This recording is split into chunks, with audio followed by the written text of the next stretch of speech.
Tonight on Podcast Them Down, I'll explain why I fell asleep at 9 o'clock the day Iron Maiden played Baltimore. And it's not just because they played 5 songs off their shitty latest album. Podcast them down.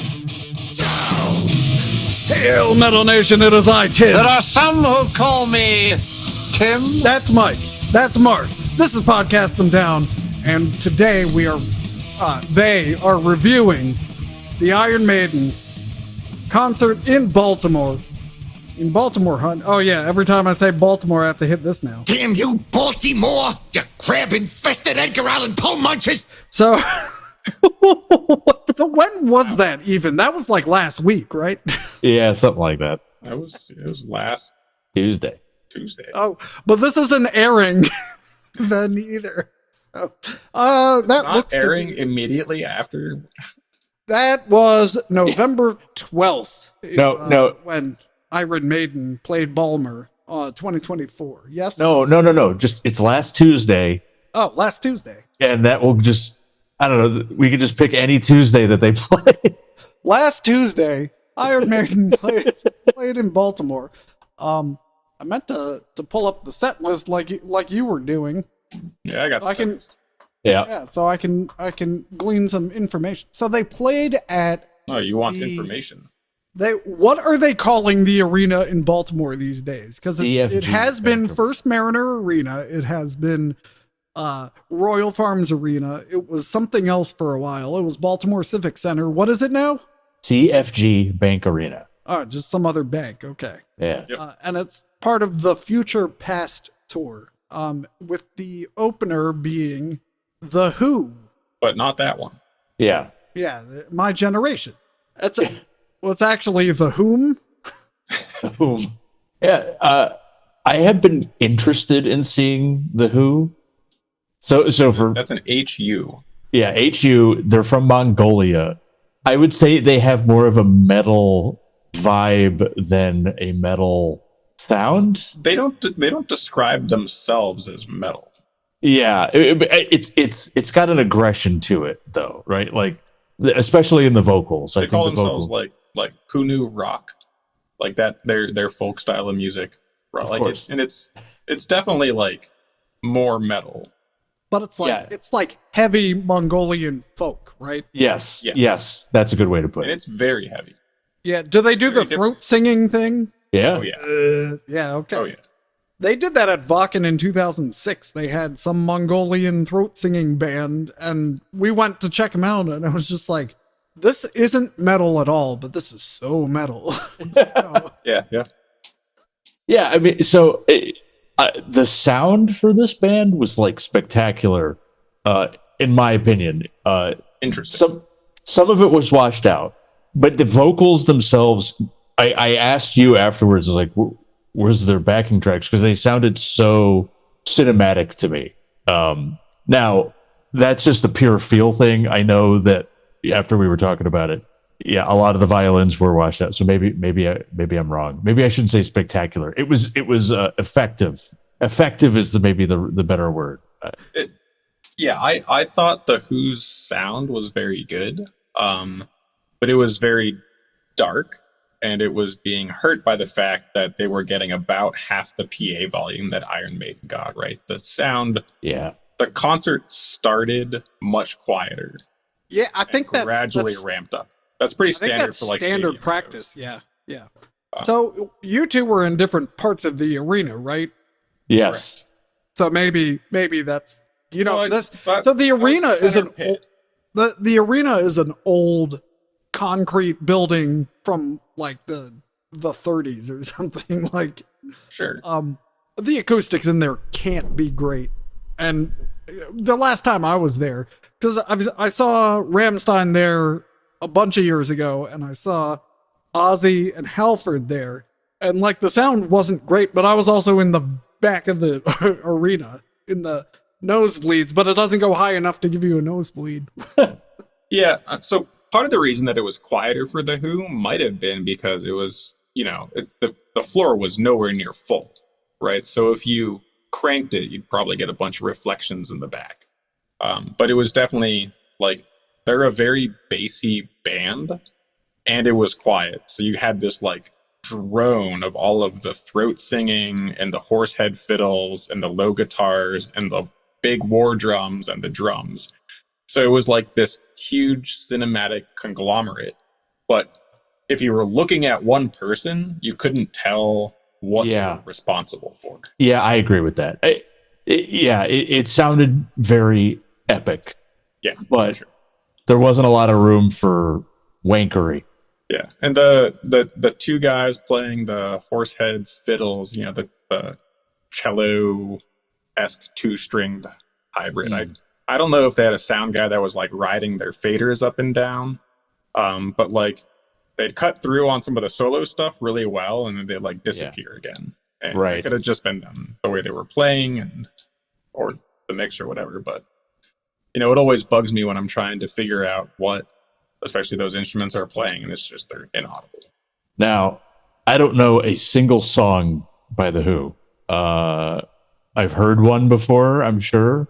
I've heard them before. I have no idea. I think they're most popular for their cover of Sad But True. I think they're more recently most popular for their cover of The Trooper, leading up to this tour with Iron Maiden. But the thing that launched them was some like Mongolian folk metal song that got like crazy viral play. The Garag Upright Destined Mongol Lost Tatar Warrior. Love Tatar Warriors. Grey Hun, Black Thunder, UVU, Wolf Totem, and This Is Mongol. That's what they might played. Have been Wolf Totem, but and almost half of that is off Rumble of Thunder. So Shug. They definitely played that. Well, so after this, so I don't really know any of their material. After this set, I still don't know any of their material. It's all got kind of a very samey sound. That's not necessarily a bad thing. It has its that's what they're going for. Trance-like. Yes. It's got like a very driving rhythm. It's like trance folk metal, but not in a way that sounds as bad as the way I just said it makes sense. I mean, it's got kind of like a very steady driving rhythm, kind of over. It's kind of ever present in all their music. Song to song, it was definitely hard to be like, this is a different song. Yeah, and some of that is also because the horsehead fiddles have two strings, and they play to a lot of open string roots. So you're very limited in, you know, your chord progressions if you're making it simple for those instruments, I think. Right. Here's the lead sheet. 1 5 5 1 1 5. But yeah, I mean, overall, I really enjoyed them. I didn't know what the hell they were doing, but it was fun. Well, they had 8 people up there. They had up to 5, if not 6 of them on vocals for the epic stuff. The throat singing was phenomenal, like absolutely phenomenal. And they also had like some growls, and then the clean backing vocals, the 2 fiddles, and the other traditional but plucked instrument. Like it was pretty great. Yeah, it cannot be understated how aggressive the vocals alone are. Oh yeah, they're surprisingly brutal for not being typical metal vocals. They were huge on crowd engagement, and they get you to chant their band name, because their band name is just Who. Yeah. So you're just chanting the band name. Like it's honestly like brilliant. Yeah. So I was trying to decide whether they could speak English or whether a lot of it was memorized. It was. I think I decided that it was memorized, because a lot of the stuff was very like, they spoke English better than I spoke Mongolian. I just love like Baltimore. Yeah, like there were some accents thicker than Baltimore accents. Yeah. But yeah, it was fun. I really enjoyed it. My wife was with me. I had a feeling that she would enjoy them more than Maiden. Wow.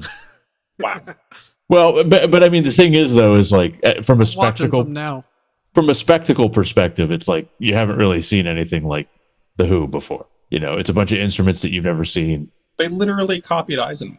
True. I checked. We were founded a year before them. Yeah, fuck them. They, I see they have a laptop. The drummer has a laptop. I did notice that, yes. I was looking, yeah, and that was probably where the horse noises were.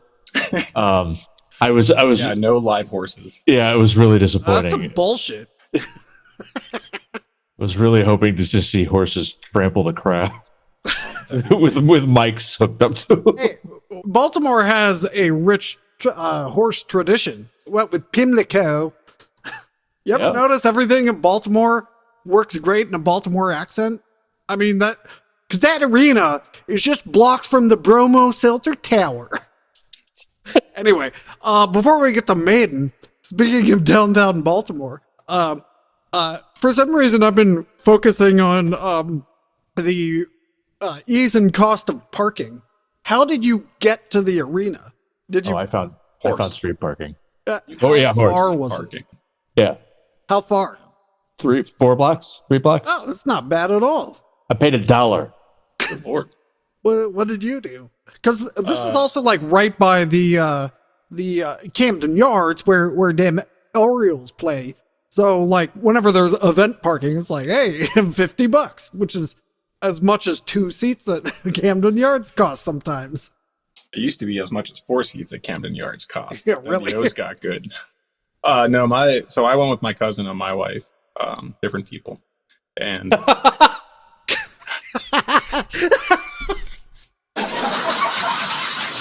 Thanks for the clarification.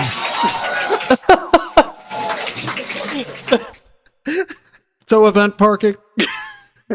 Mark's dying still. Yes.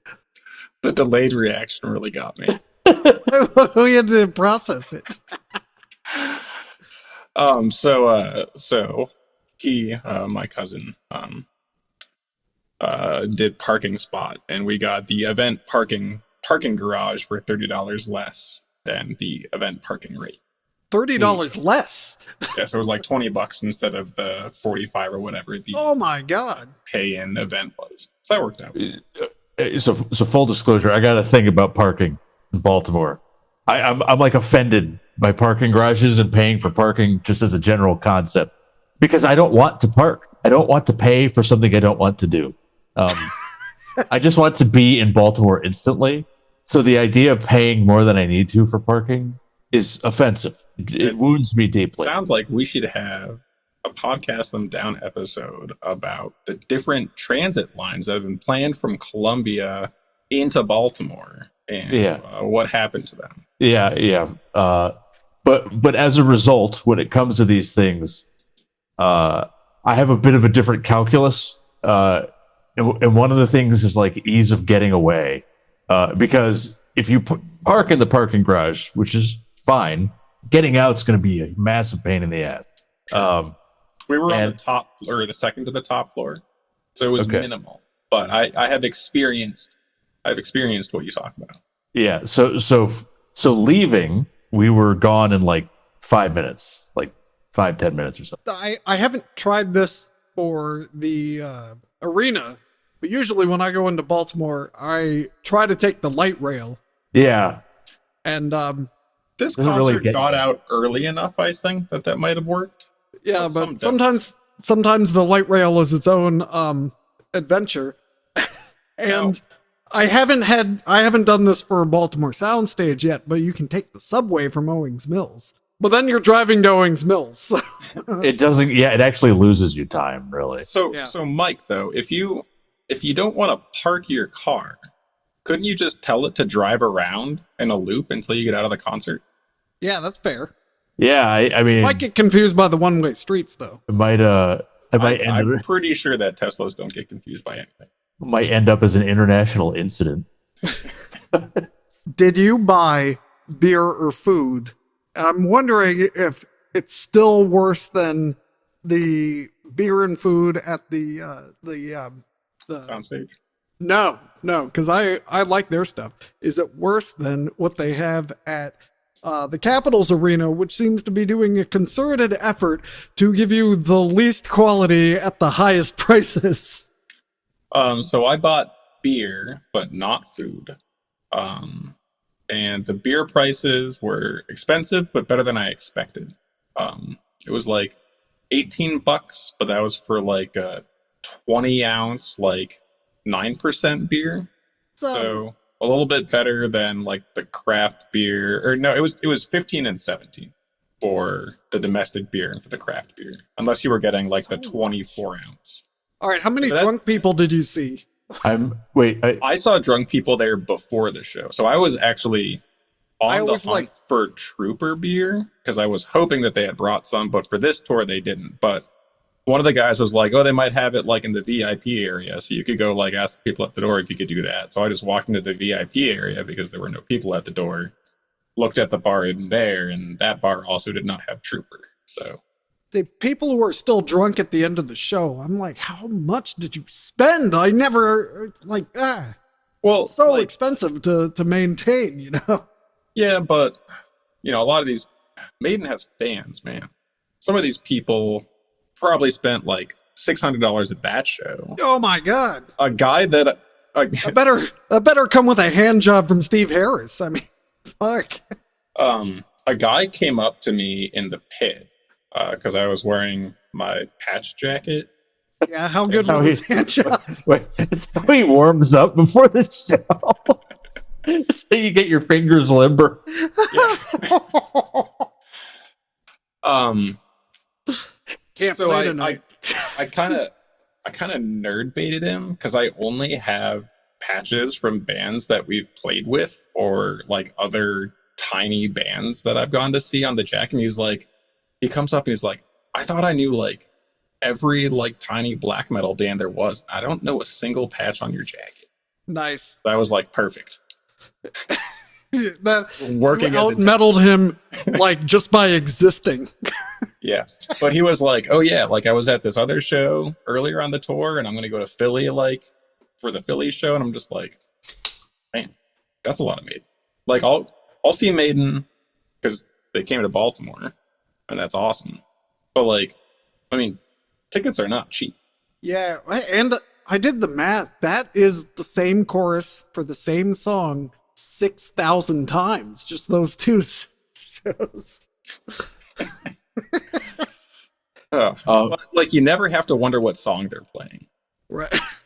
Before we go too much further, I just want to let you know that every time you say craft beer, I'm thinking of like Kraft mac and cheese. It's the same thing. Yeah, like Kraft makes their own beer now. Have they made a cheese beer yet? There have been many cheese beers. And I'm all out of Milwaukee, I assume. I'm sure that there has been at least one enterprising person has fermented Kraft mac and cheese for sure, 100%. I'll eat it. Yeah, so would I. Or drink it. Do you eat it or drink? I think you would. I think you would drink it because you could mash with the noodles, and then you could rim the glass with the cheese dust packet. Is that also part of the warm-up routine? Yes. No, you can do either. It comes in a slurry, and you can use a cheesecloth to get the liquid out. You know, just pour it into the cheesecloth, and then you could drink it. Or slurry is such a good word. Yeah, it is. Okay, all right. So Iron Maiden finally hits the stage after apparently you've stood through a UFO song and the end titles for Blade Runner. And, yeah, it was and a 40-minute changeover. Yeah, it was long. Well, don't they have? So, like I said, I wasn't there. Oh, so it was the changeover was just us waiting for Iron Maiden to come on.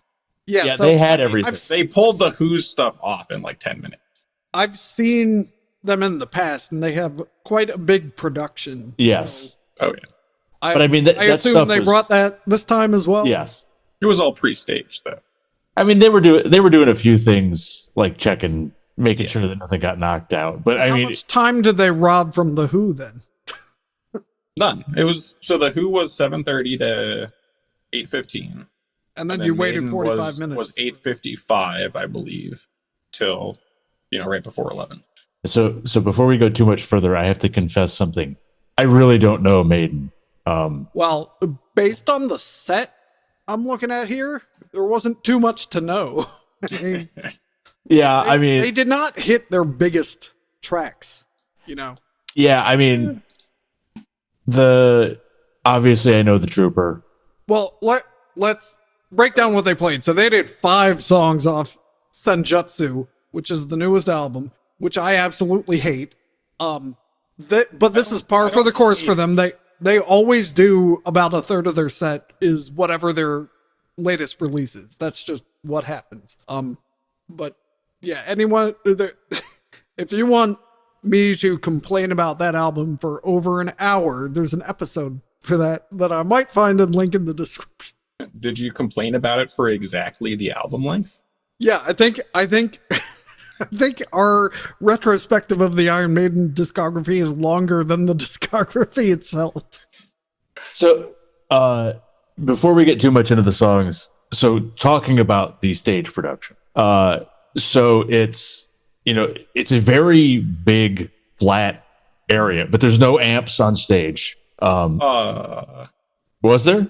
So they didn't have like guitar amps visible on stage. And they could have had walls of amps behind the but they had 2 absolutely massive side fill horns, and they had they had 2 layers of wedge monitors.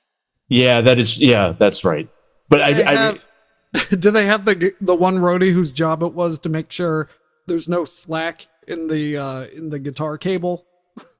So they did not have that, and they did when I saw them. One of them was the one guy that you don't like kept having not enough slack in his cable, so it's just like fully stretched out, taut only behind him as he's trying. Maybe won't flail around like a fucking moron. Yeah, I didn't understand. Like everybody else was using a wireless, right? Like, no, I think all of the instruments were wired. Really? I think they're all wired. Well, which one of you was farther, and which one of you has better eyesight? I was off to the side, so he was off to the side. We were pretty much equidistant. Yeah, but wasn't Mike in the seats looking down on them? He could probably see the floor better than you, but then again, you're like 8 feet tall. Yeah, there was nobody taller than me in the pit. And a lot of pissed off people behind you. Maybe I was too okay. Fair enough. I missed that, but like it seems bizarre not to use wireless for a stage that big. Yeah, but what about the tone? You wouldn't want to have the wireless tone loss when you could have the 75-foot cable tone loss. It's way more analog. That's when you get the line 6 and you just put the cable length down. You're done. Easy. Yeah. So okay. Bruce Dickinson definitely had a wireless mic. He absolutely needed that. He's sprinting at full speed. Yeah. I mean, what is he? It's like getting tangled. It's crazy because a lot of the reviews online by like Iron Maiden fans are like, yeah, it's sad to see Bruce slowing down in his old age, but like he still like really puts in an effort. It's like, good Lord. Like you expect him to run like 2 marathons? Like the man's all over. All right, so okay. Big wide open stage space, kind of surrounded by I don't even know what you call them, like just this like U-shaped platform of sorts. And in the center is a little alcove for the drummer. He's like tucked away. You basically can't up to here. You basically cannot see him at all. I think that's a good thing because he has a horse face. And the Who sees him, they're going to turn him into an instrument. Behind all this, there's a bunch of screens, and they're filming the whole thing. Whatever camera they have on the drummer is low FPS, so it makes him look exceptionally sluggish when he plays. Like it's like he's probably. The drum camera is probably just like a GoPro streaming Wi-Fi, and the other cameras are like actual production. They put it too close to the line 6 wireless that Yannick was going to use. That was the whole problem. So the platform behind the stage is stairs that Bruce will go up on and run around. And there's like a door, so like the roadies when certain things need to happen, they can literally like roll part of the stage so that Eddie can come out. Yeah, so that Eddie can come out and then close it again. All I could think about, not getting too far ahead, but as Bruce would occasionally go up on this, all I could think about is like, I would definitely trip and fall. Oh yeah, I had that thought. I had that thought. It's dark up there. They probably got some green spike tape that we can't see, but like, man, I would just die. He's putting his life on the line. Yeah. So yeah, and it's all very on. Also, in addition to the screens, there's also like a backdrop that they change frequently. Yeah, they've got like probably 8 different stage banners on like a rotating thing. Yeah, very slick. Yeah, it's pretty cool. Okay, so that's what we see. I just kind of wanted to lay the nice set the scene, set the mood. And you saw a bunch of people who look like someone's grandma. Yes. All right, so that was Iron Maiden. Right. All right. So the other than the 5 songs of Senjutsu, yeah.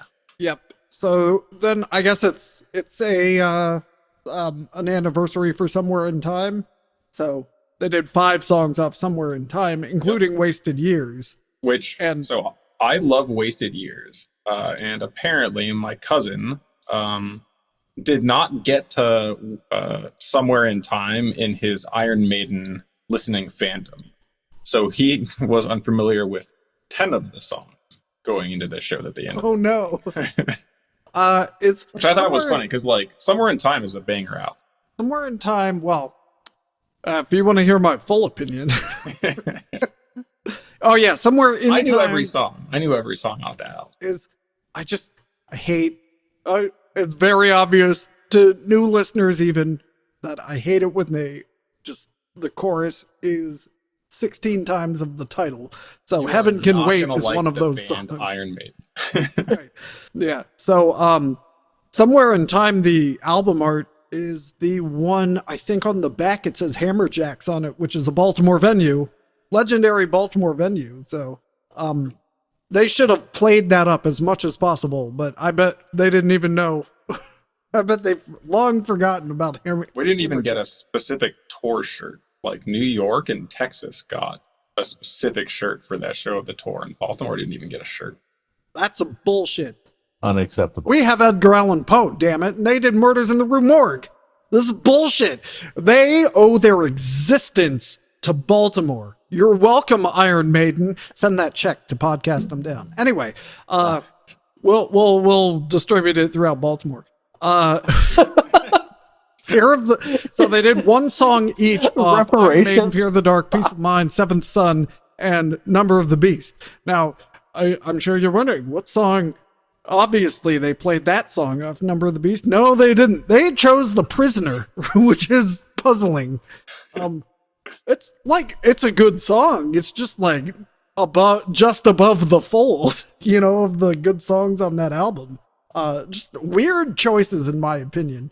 I'm not really surprised by any of the other stuff. I'm also surprised to not see that much stuff from what the hell's the guy's name who just passed away? Diano. The original. Yeah, Diano. They only did one Diano song. Did they talk about him at all? Or maybe they don't want to dwell on their friend dying. Yeah. So it's interesting that Fear of the Dark off the album Fear of the Dark has the chorus. Another song I hate. Wow. Well, that's a terrible opinion. Iron Maiden off the album Iron Maiden, the chorus is not Iron Maiden. We all know that the Trooper, the Trooper doesn't even have a chorus. No, the Trooper, isn't he always just saying the Trooper over and over again? Isn't that how the chorus? The Trooper.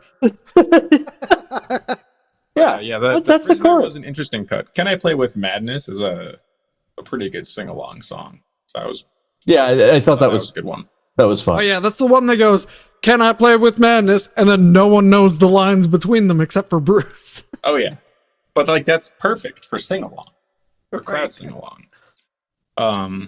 Yeah, I love Wasted Years. Heaven Can Wait was pretty good live. Caught Somewhere in Time was good, but you notice that there's only 15 songs on this set list. Oh, hey, you're right. Yeah, 5 from the new album, 5 from Somewhere in Time, and 5 because- other. All of the songs off of Senjutsu are like 11 minutes long.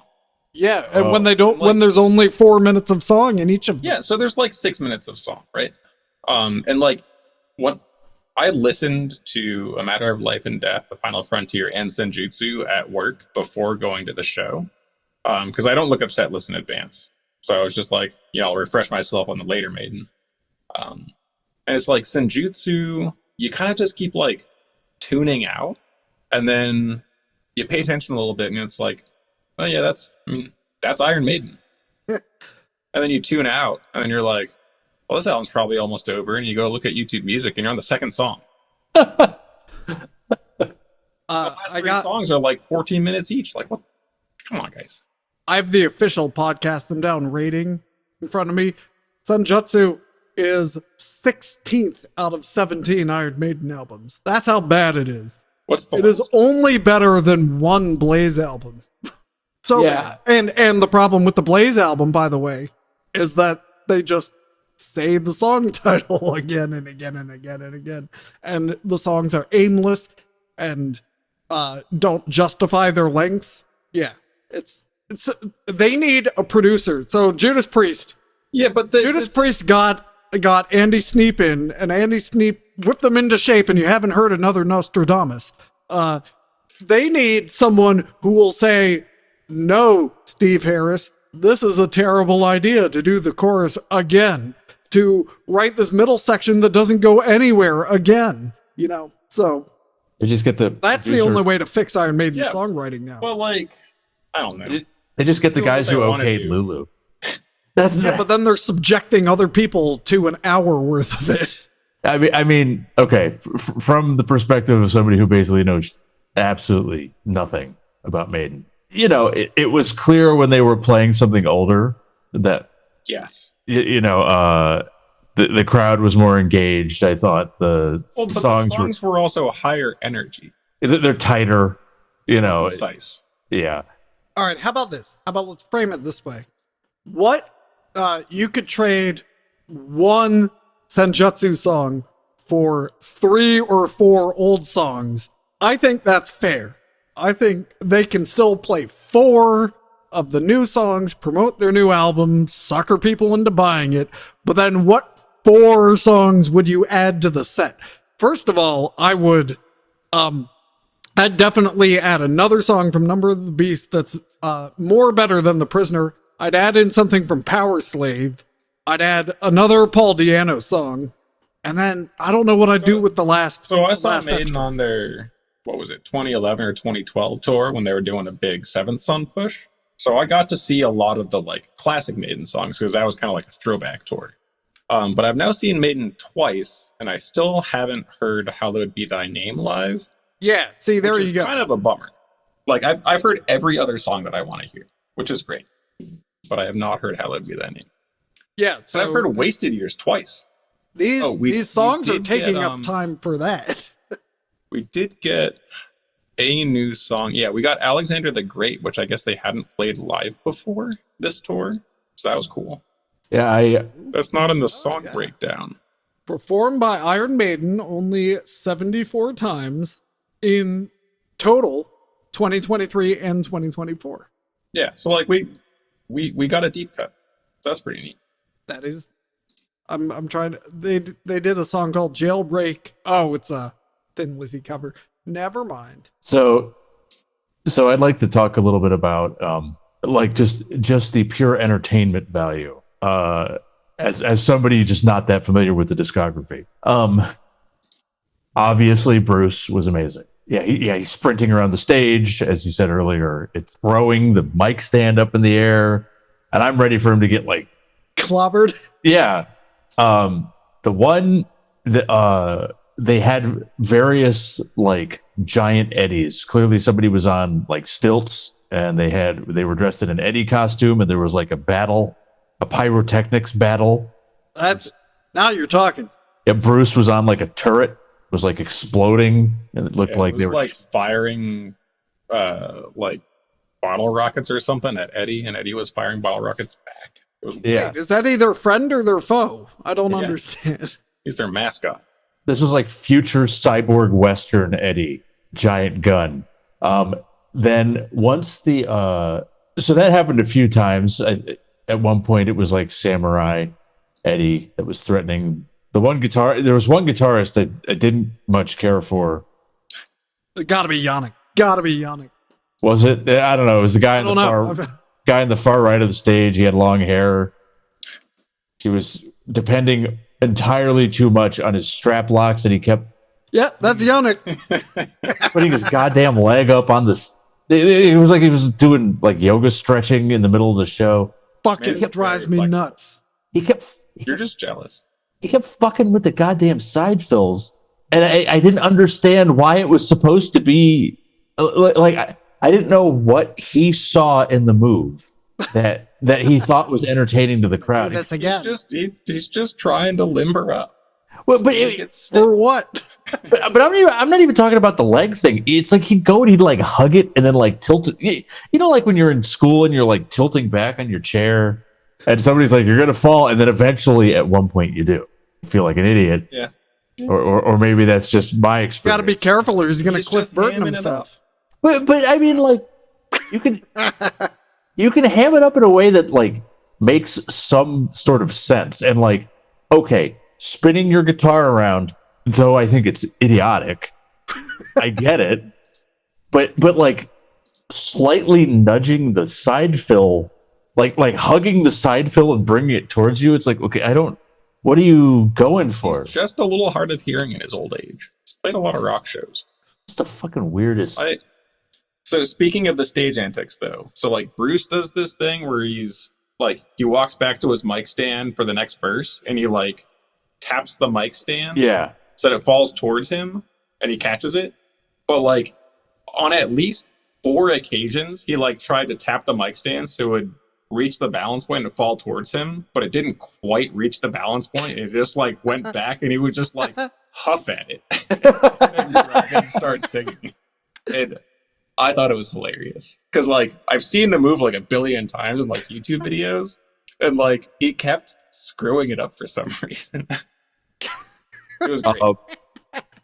Once the encore happened, they brought out the actual pyrotechnics. Like they had a limited amount, and then they had the flares.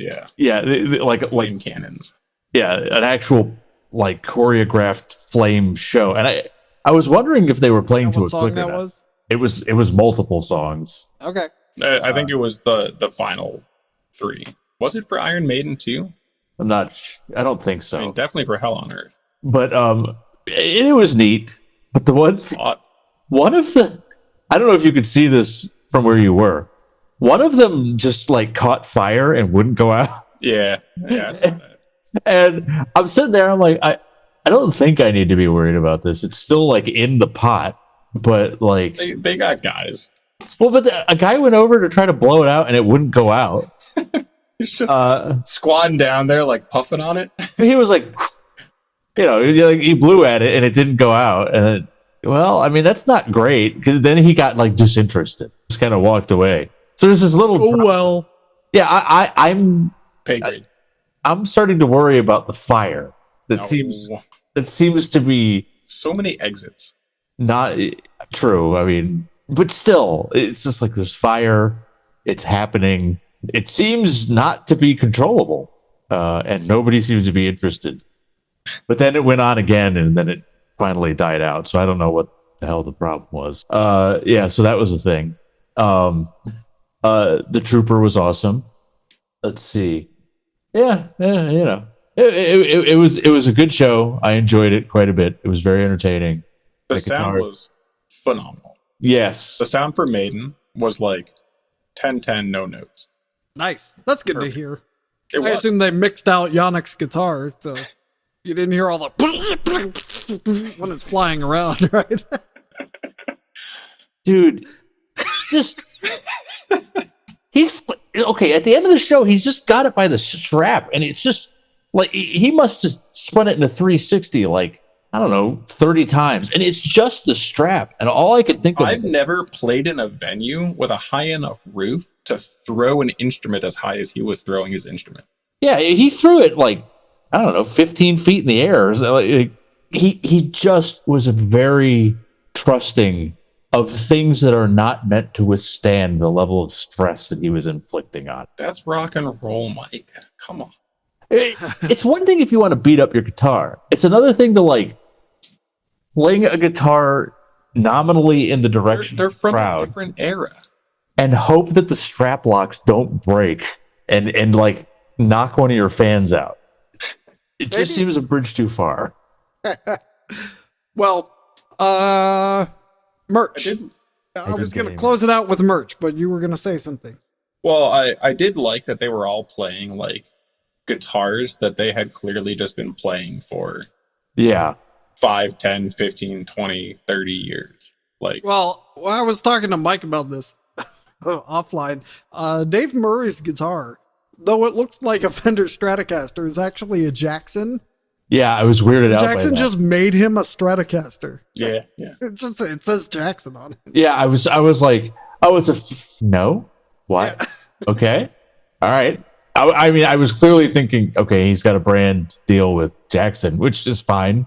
Nothing wrong with that. It's just like, it's not like they're up there like playing bespoke $20,000 like handmade customs. They could be $20,000 vintage Fenders. I mean, that Jackson probably is a handmade custom. I mean, it's probably not off the. They're not like line. they're not ostentatious about it, though. Is what I'm saying. That's it looks like they're playing a guitar that you get off the rack at Guitar Center. Yeah, they're well worn, except for that green Jackson one guy. Oh, Adrian Smith has one too. How about that? I'm on Jackson's artist page, and I forgot Wes Borland also plays Jackson's. So anyway, It's all about the nookie. ah. And Jackson. All right, so Jackson guitar. the merch. So they didn't have a show specific merch. You were saying They did not have Baltimore shirts. there was no Baltimore T-shirt, which I was disappointed by. That might have got me to cough up the $50 for the T-shirt. There was a $75. $50. There was a $75 like football jersey, like American football jersey that was just black and white with like the kind of Senjutsu styling on it. And that was pretty cool, but not really $75 cool for me. Right. A koozie, I believe, was $15, which is a little excessive. Wow. A keychain was $10. The hat was $40, and it was way too small for me. But would you say your head is too big? My head is too big. It's a large head. But I've seen larger heads. The 4-patch pack was $17. That's almost reasonable. So I bought the 4-patch pack because they're like 3x3 patches too. They're print on like a stitched edge and stuff. But yeah, so I got the patch pack, and that was pretty sweet. I actually have a question. So Amber and I were trying to figure out Still sounds like a statement. as we left the show, there were people selling Iron Maiden shirts. What? I know. Are you sure? I know. Can't help but notice your new Iron Maiden shirt. So outside the venue, there's people with so I'm trying to figure out, like, do you guys know where they got these shirts? Did they just find They print them. So they did research and found like the Okay. My theory is they're provided by someone involved with the band, and they still get a cut. That's my guess. Yeah, of all those events. I don't know.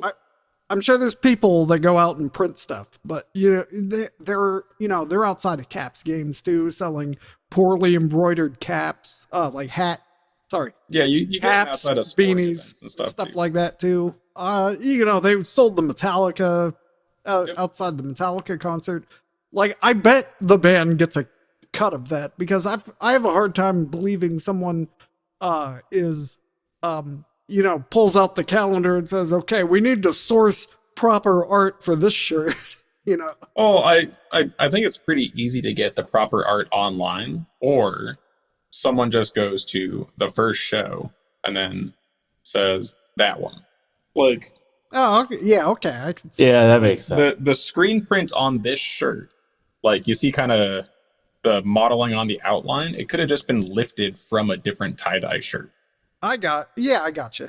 Yeah, I mean, we were talking. I bought a bootleg shirt. Oh yeah, cool. Of course. No, Where is it? Here. so I don't usually go to shows big enough to warrant that sort of thing. You know, You missed Warrant when they came. Well, so I was mildly enraged by the fact that we had purchased tickets well in advance, and said tickets were $60 a head cheaper day of show because they hadn't sold the pit out. Fucking yeah. Dynamic pricing is bullshit, Yeah, and everyone complains, and no one has a solution. so I was a little miffed at that.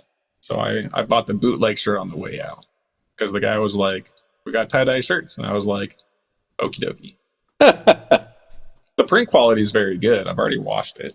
Yeah, we'll see how it holds up. so overall, I don't know. It was a very entertaining show. It was my first time seeing Maiden. I had a good time. Hey, the last time Warrant played Maryland, by the way, was last May at M3. So you really did miss them. They're like down the street. All right. Well, yeah, I'll catch them next time. Probably, maybe. Depends. Hopefully I'm it's gonna look at the set. See, I If don't. there's a next time for Judas Priest, there's a next time for Iron Maiden, I bet. That's true. I typically don't look at sets before shows. Depends on the band for me. Yeah, I think at this point for Maiden, I'd look at the set and be like, Yeah, because at this point, like, I'll go if they play Hollow Deers, I guess. Oh, but then I'd know when it is. Man. All right, Yeah, well, until next time, Metal Nation, heaven can wait. Heaven can wait. Heaven can wait. Heaven can wait for another day. Heaven can wait. Heaven can wait. Heaven can. If I do more, we'll get content match. So let's get out of here.